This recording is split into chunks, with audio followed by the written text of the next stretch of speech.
Baada ya kifo ambacho kilichotokea pale Iran, kiongozi mkuu wa taifa hilo kuweza kuuawa baada ya mashambulizi makali yaliyoweza kufanyika ilipelekea kiongozi huyo kuweza kufariki dunia. Na baada ya kuwa amefariki dunia, taharuki iliendelea mara kadha wa kadha, na wao pia kurejesha mashambulizi kwa maadui baada ya adui zao kuwa wameweza kuwashambulia mpaka kupelekea kupoteza kiongozi mkuu wa taifa hilo pamoja na kambi kadhaa za kijeshi na wanajeshi waliokadiriwa kuwa ni kama 47, 48, 49 hivi wa juu kabisa katika ngazi ya uongozi kuweza kupoteza maisha katika shambulio hilo ambalo lililotokea.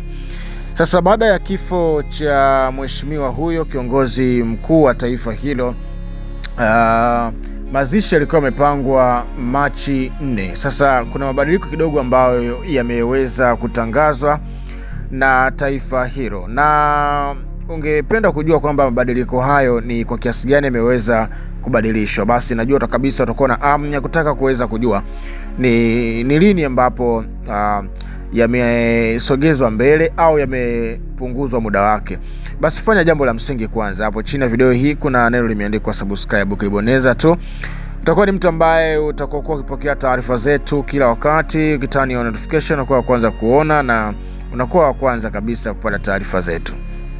Basi nirejea katika hiki ambacho nimekuletea.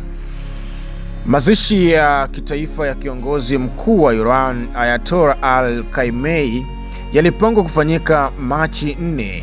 Yameahirishwa huku picha kwenye mitandao ya kijamii zikionyesha maandalizi ya hatua au tukio hilo yakiendelea.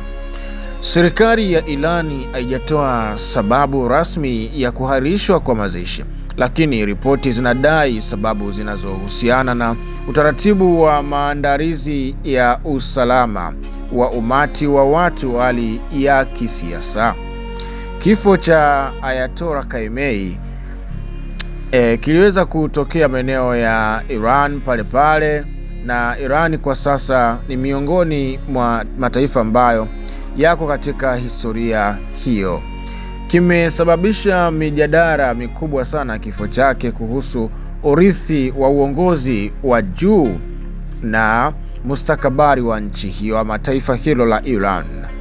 Wakati huo huo, vita kati ya Israeli na Irani vimeingia siku ya 5-6 mpaka hivi sasa kuelekea siku ya 7, huku Israeli ikitangaza kuanzisha wimbi kubwa la mashambulizi kwenye kujumuisha sehemu kubwa ya Mashariki ya Kati.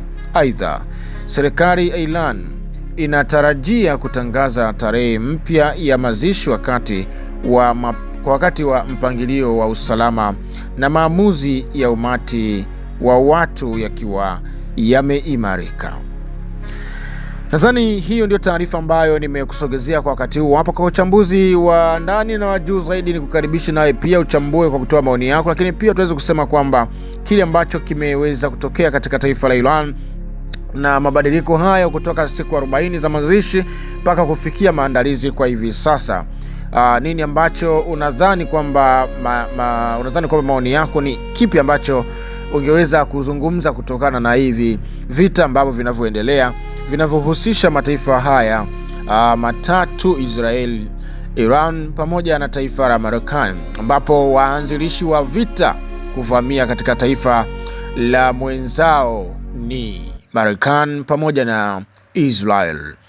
Basi ni kushukuru sana kwa kuweza kuwa nami mpaka ambapo naelekea kukuambia bye bye. Lakini kama bado huja subscribe, fanya usubscribe. Chini ya video hii hapa kuna neno limeandikwa subscribe, ukibonyeza utakuwa ni mmoja kati ya watu ambao mtakuwa mkipokea taarifa zetu kwa wakati na mtakuwa wa kwanza kabisa. Nashukuru sana.